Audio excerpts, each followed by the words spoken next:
Hello there and welcome to Fairyland Cottage. Thanks for joining me here today. I'm going to make some crackers. I find it nearly impossible to find them plastic free in the supermarkets, and it's really nice to know exactly what ingredients are going into your food. These are made with buckwheat flour and some seeds, so they are completely gluten and grain free and packed with nutrition. The ingredients I use I found in paper packaging or package free, so use whatever you can find in your house. Without further ado, subscribe if you haven't, and let's get right into the video. For this, you're going to need a food processor or a really high-powered blender.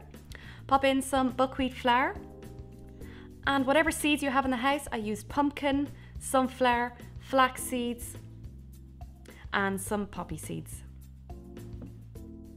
and some salt. Give it a whiz.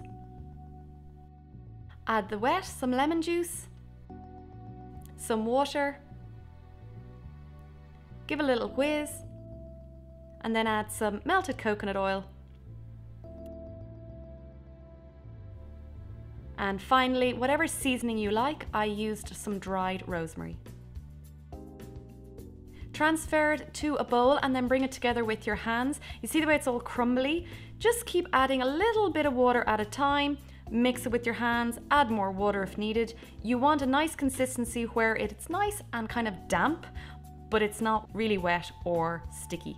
Transfer to a reusable baking sheet and then put another one on top. Roll it with a rolling pin, or if you haven't got one, just use a glass bottle. I like to cut the edges to make them even and then just reuse that and start the process again. With a pizza cutter or a knife, make very small lines. It will make it much easier afterwards to cut out the crackers. Into the oven they go until golden brown.